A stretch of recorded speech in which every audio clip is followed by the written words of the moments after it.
Good evening and welcome. We're pleased to provide tonight's session in a live virtual format. This meeting is being recorded. The recording can be watched on the City of Brantford's YouTube page at any time following tonight's meeting. Welcome and thank you for your interest in the Ward 4 2022 cycling projects. My name is Mike Abraham and I am the City's Manager of Infrastructure Planning. With me this evening as part of our panel is Catherine Broadbent, Transportation Planning Coordinator, and Rob Smith, our transportation technologist. Before we begin, I will outline some housekeeping to keep the public information session running smoothly. We ask that participants mute their microphones and keep them muted until they are invited to speak. And we ask that participants turn off their cameras and keep the cameras off unless they are invited to speak. The purpose of this evening's session is to present information about the Ward 4 2022 cycling projects, including the proposed concept plans, where we are at with the process, and how else you can get involved. Following the presentation, we will open the floor for questions and comments from the public. At that time, we will be happy to address any comments that we have received to date. I will now turn it over to Catherine to deliver the presentation.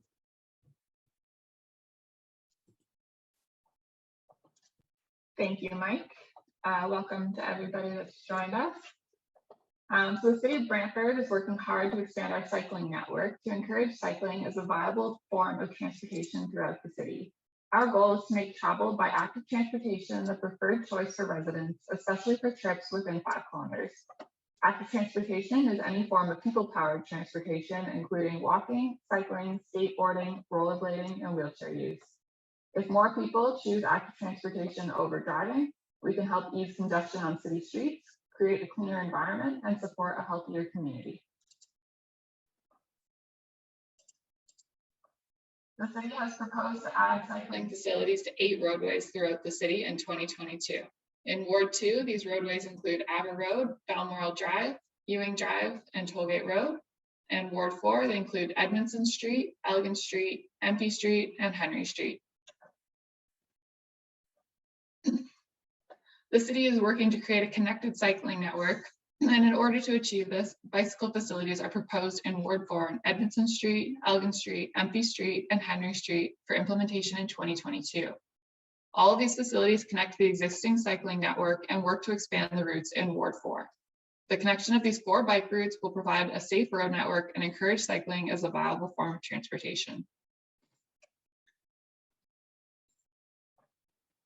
Edmondson Street is identified as a cycling corridor in the city's transportation master plan. The proposed bike lanes will connect to the existing Wayne Gretzky Parkway Trail on the east and run to the West Street at Farringford Drive. A bike route is planned for Farringford Drive to encourage cyclists to use local roads as a connection to this facility. The proposed changes include 1 bicycle lane and 1 vehicle lane traveling in each direction with a physically separated buffer lane that consists of bike curbs and flexible bollards. Additional information can be found on the City of Brantford website at brantford.ca/bike lanes. So we wanted to show you a 3D rendering of the proposed changes to Edmondson Street. One thing that is new to the City of Brantford is the physically separated bike lanes. The city is proposing to install flexible bollards and bike curbs between the bike lanes and the vehicle lanes in order to provide physical separation between cyclists and moving vehicles to create a safer cycling environment.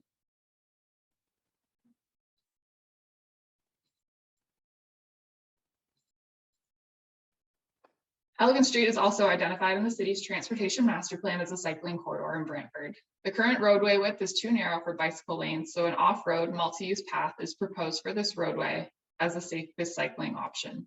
The multi-use path will connect to the Wayne Gretzky Parkway Trail on the west and the Garden Avenue bike lanes on the east. The addition of the multi-use path also fulfills the requirement of a sidewalk for the entire length of the roadway. So again, this is a 3D rendering of the proposed changes to Elgin Street. The proposed multi-use path will run along the north side of the street. The Elgin Street path connects residential neighborhoods with industrial businesses to encourage cycling as a safe and viable commuter option. So also identified in the city's transportation master plan is MP Street. These proposed bike lanes will provide a connection to the existing bike lanes on Henry Street, as well as the proposed multi-use path on Elgin Street that we just talked about.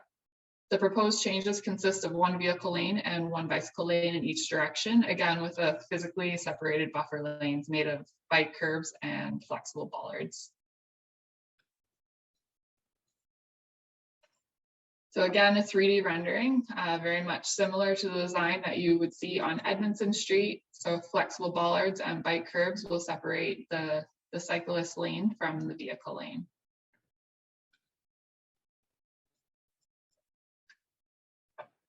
So Henry Street is also identified in the city's TMP to be reconfigured to include bike lanes. A road treatment called a road diet is being applied to Henry Street, which reduces the number of vehicle travel lanes to make space on the roadway for bike lanes. The changes include having one vehicle lane in each direction and one two-way center left turn lane in order to allow traffic to continue to flow freely. Additionally, one bike lane in each direction is proposed, again with a physically separated buffer lane between motorists and cyclists. These proposed lanes will run from Brock Street to approximately 60 meters east of Bosworth Court and Stanley Street. From there, an off-road bike path and multi-use path combination is proposed to connect to the Wayne Gretzky Parkway Trail.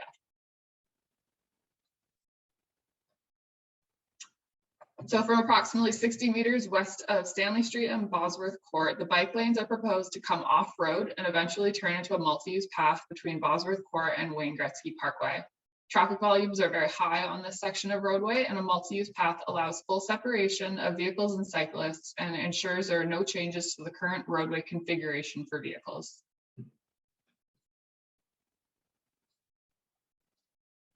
So again, this is a 3D rendering of the proposed changes to Henry Street. One thing again that is new to the city of Brantford is the physically separated bike lanes. Flexible bollards and bike curbs would be used to provide that full separation. And as you can see on this design, there is that center left turn lane just to allow cars to pull into the center lane to turn left and allow straight through traffic to continue moving.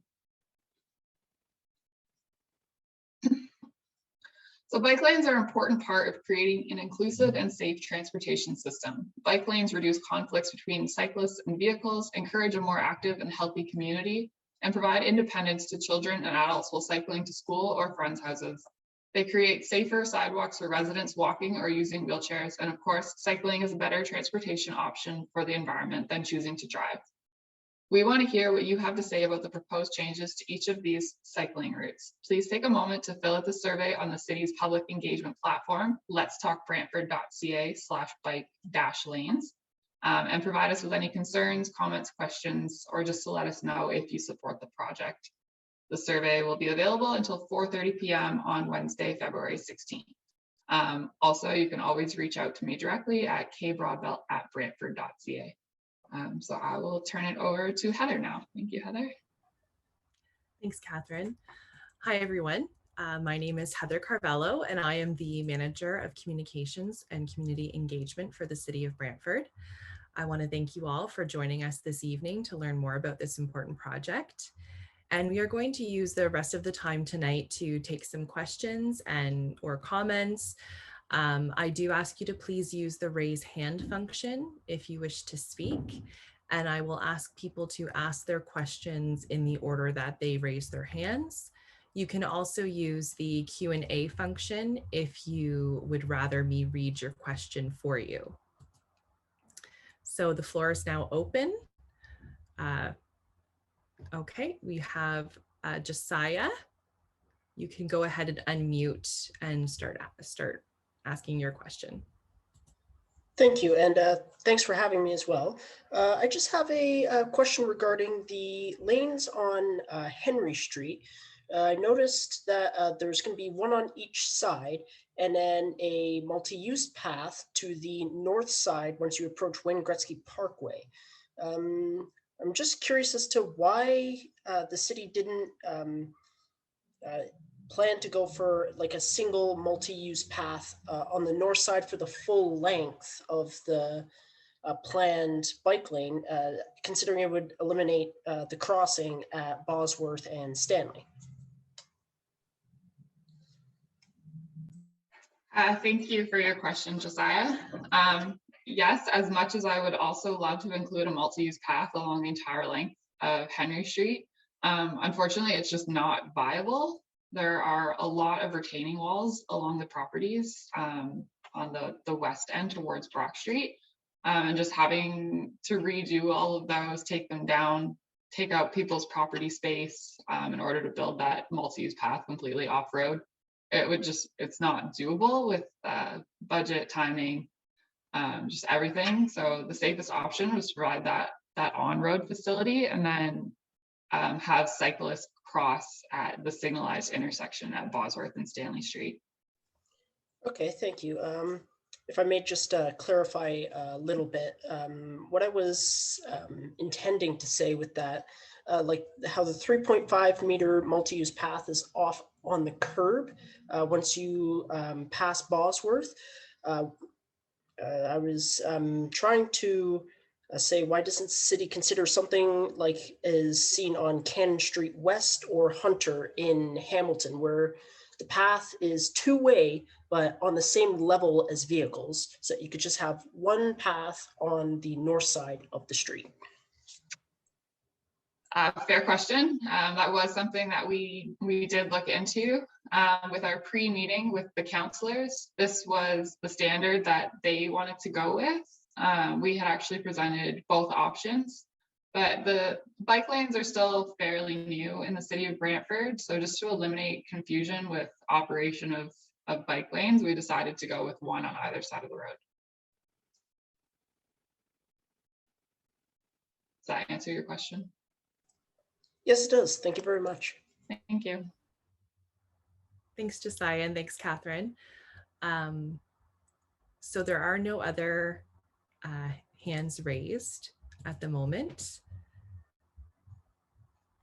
So I'll just give it another few seconds if anyone has any other questions.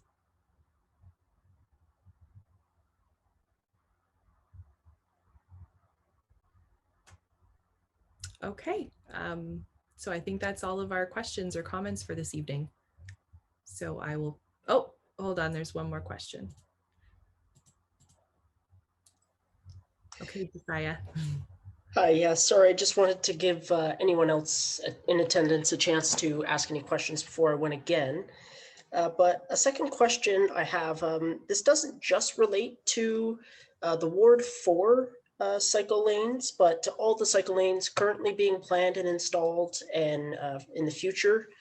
Like, does the city have any sort of clear plan or correspondence or something that would see a program that would improve like safety and incentivize cyclists of all experience levels, such as families or children who may be in middle school or high school, to use these paths instead of, say, the sidewalk on a street like Henry, where traffic is moving so fast? Yeah, so good question. That's actually why we're trying to implement these physically separated bike lanes. Paint on the road just isn't necessarily doing it for those people that are interested in cycling but concerned about cycling on the road.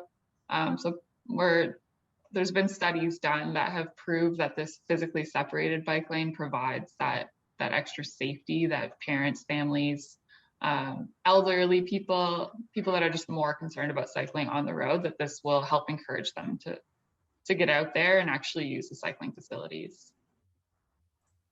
Okay, thank you. Of course. Great, thanks. So I'll put it out one more time if anyone else has any other questions or comments.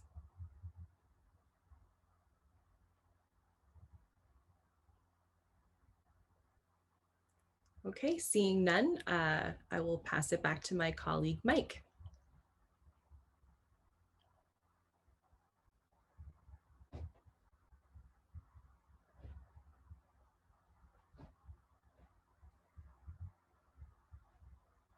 Or Catherine, sorry. Take the final remarks, that's okay.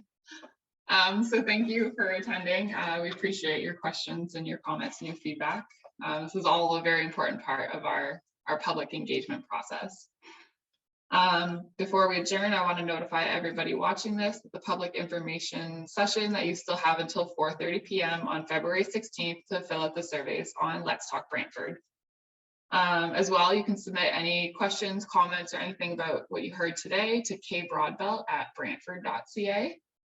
The next step for city staff is to compile the questions and comments we heard and post a frequently asked questions document on our project webpage. On behalf of the city, thank you for participating in the session and for watching. And this public engagement session is now adjourned.